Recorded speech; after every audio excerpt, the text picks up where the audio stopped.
ഇന്ന് തന്നെ ഡൗൺലോഡ് ചെയ്യൂ. കാണൂ നിങ്ങളുടെ ഫേവറേറ്റ് ഷോസ്. മാഡം എന്ത് പറ്റി? എന്താന്നറിയില്ല. ഞാൻ കുറച്ച് വെള്ളം എടുത്തിട്ട് വരാം.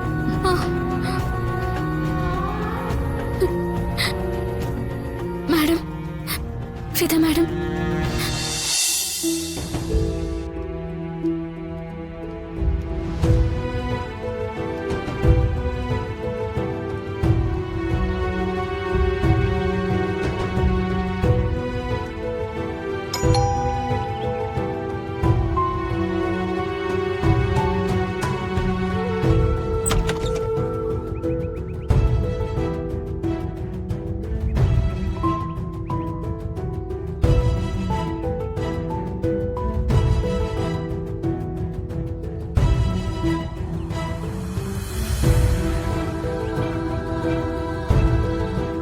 ഫിദ മാഡം എവിടെയാ? അകത്തുണ്ട്. മാഡം എന്തു പറ്റി? പ്രത്യേകിച്ചൊന്നുമില്ല. അച്ഛനിപ്പോ എങ്ങനെയുണ്ട്? അച്ഛന് ഭേദമുണ്ട്.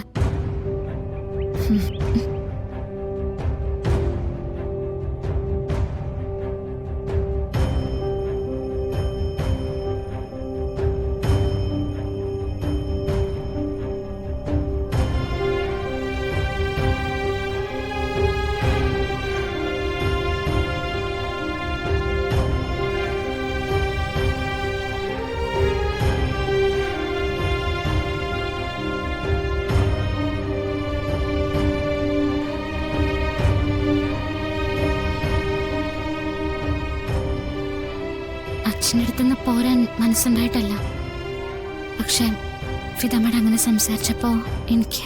എങ്ങനെ സംസാരിച്ചു? അല്ല, പെട്ടെന്നെന്തോ അകലം വന്നതുപോലെ. ഞാൻ പറഞ്ഞത് മുഴുവൻ കേൾക്കാൻ പോലും തയ്യാറായില്ല. പരസ്പരം ചിലത് മറച്ചു വെക്കുമ്പോൾ ചിലപ്പോൾ അകലം കൂടും. എന്താ മാഡം ഞാൻ മറച്ചു വെക്കുന്നത്? ഞാൻ എന്റെ പെറ്റമ്മയെ പോലെയല്ലേ കാണുന്നത്. പിന്നെ എന്തെങ്കിലും ഒളിച്ചു വെക്കാൻ എനിക്ക് സാധിക്കോ? വരുണിന്റെ കാര്യത്തില് രാധിക എന്താ നമ്മളോട് പറഞ്ഞിട്ടുള്ളത്? വരുണിൽ നിന്ന് ഒഴിഞ്ഞു മാറാൻ ശ്രമിക്കുന്നു എന്നല്ലേ? വരുണും പ്രിയങ്കയും തമ്മിലുള്ള ബന്ധത്തിന് വേണ്ടി പ്രാർത്ഥിക്കുന്നു എന്നല്ലേ?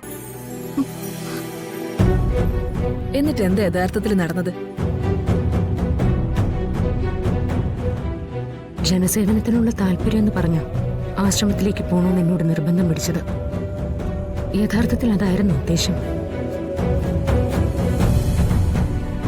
ആശ്രമത്തിൽ ഒരേ ദിവസം ചേരാൻ രണ്ടുപേരും ഒരുമിച്ച് തീരുമാനിച്ചാണോ? ചോദിച്ചത് കേട്ടില്ലേ? വരുൺ എങ്ങനെയാണ് ഇലക്ട്രീഷ്യന്റെ വേഷത്തിൽ ആശ്രമത്തിൽ എത്തിച്ചേർന്നത്? എനിക്കറിയില്ല. കള്ളം പറയരുത്. പരിശുദ്ധമായ ഒരു ആശ്രമത്തിലാ നിങ്ങൾ നിങ്ങളുടെ പ്രണയനാടകം നടത്തുന്നത്.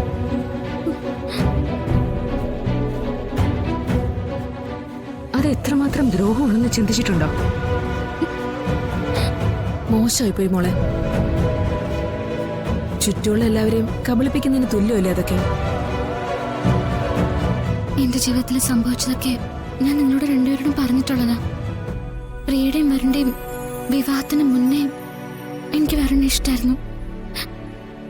ദൈവനാരായണൻ തിരുമേനിയുടെ മകളെ വിവാഹം കഴിക്കണമെന്ന് വരുൺ പറഞ്ഞത് പ്രിയ ഉദ്ദേശിച്ചല്ല, അതെന്നെ ഉദ്ദേശിച്ച. വിവാഹ മണ്ഡപത്തില് വരുൺ താലി കെട്ടിയതും എന്നെ തന്നെ. എന്നിട്ട് പോലും വിട്ടുകൊടുക്കാനും സഹിക്കാനും ഞാൻ തയ്യാറായതാ. പക്ഷെ വരുൺ അതൊന്നും സമ്മതമല്ലായിരുന്നു. പ്രിയങ്കയെ ഒരു ഭാര്യ എന്നുള്ള നിലയിൽ ഞാൻ പറഞ്ഞിട്ട് പോലും വരുൺ ഉൾക്കൊള്ളാൻ തയ്യാറായില്ല. അതല്ല, എപ്പോ വേണമെങ്കിലും എനിക്ക് വരുണിനോട് സമ്മതം പറയായിരുന്നു. ആ മനുഷ്യൻ അനുഭവിക്കുന്ന വേദന ഞാൻ അത്രയും കണ്ടതാ. എന്നിട്ടും അച്ഛന്റെ അമ്മയുടെയും കാര്യം ഞാൻ ആലോചിച്ചപ്പോ എന്റെ സ്വപ്നങ്ങൾക്കൊന്നും ഒരു വിലയില്ലെന്ന് എനിക്ക് മനസ്സിലായി. അകറ്റി നിർത്താനും ഒളിച്ചോടാനും ചാകാനും തന്നെയായിരുന്നു എന്റെ തീരുമാനം.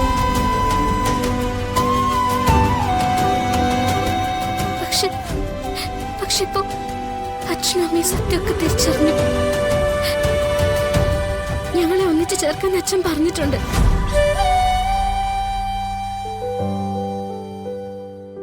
ഇനി ഞാൻ പറയും, എനിക്ക് വരുണ്ണെ ഇഷ്ടാണെന്ന്. അയാൾക്ക് എന്നെയും.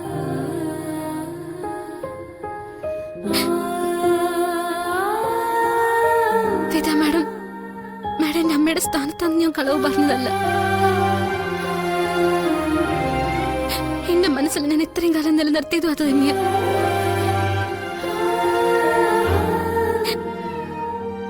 ഞാൻ ഈ ചെയ്യുന്നതിൽ എന്തെങ്കിലും ഒരു തെറ്റുണ്ടെന്ന് ഫിദാമ്മയുടെ ഒരു വാക്ക് പറഞ്ഞ ആരൊക്കെ നിർബന്ധിച്ചാലും ശരി, ഞാൻ ഇതിൽ നിന്ന് പിന്മാറും.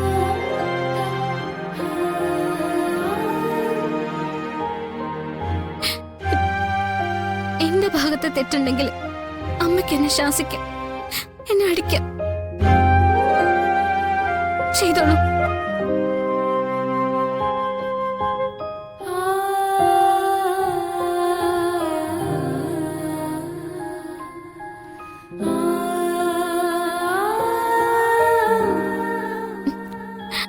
മോളെ,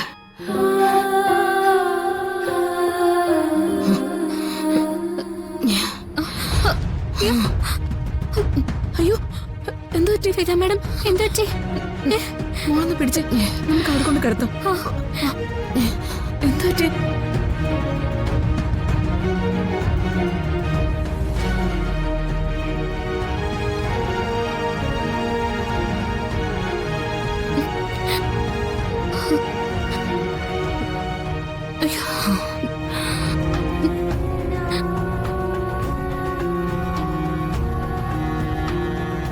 മാഡം എന്താ പറ്റി?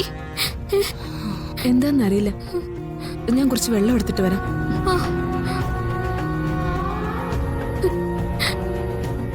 മാഡം, ഫിദ മാഡം,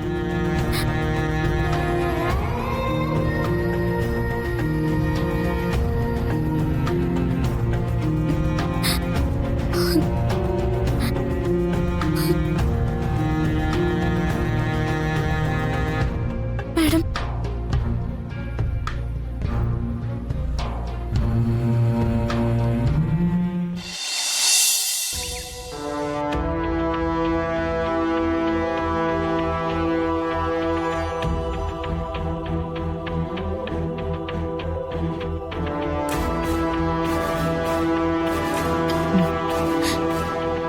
എന്നാ ഞാൻ ഇനി പോട്ടെ മുത്തശ്ശി.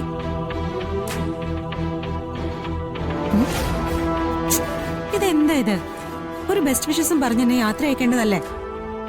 പിന്നെ ഇങ്ങനെ മുഖം താഴ്ത്തിയിരുന്നാലോ? നീ പോകുന്നതൊക്കെ സന്തോഷമാ, പക്ഷെ ഇപ്പൊ എന്തോ മനസ്സിനൊരു വല്ലാത്ത വിഷമം പോലെ. എന്താ, ഞാൻ ഈ പോക്ക് പോയാ തിരിച്ചു വരില്ല എന്ന് തോന്നുന്നുണ്ടോ? ഒരു യാത്രയ്ക്ക് പോകുമ്പോ അങ്ങനെയൊന്നും പറയരുത്.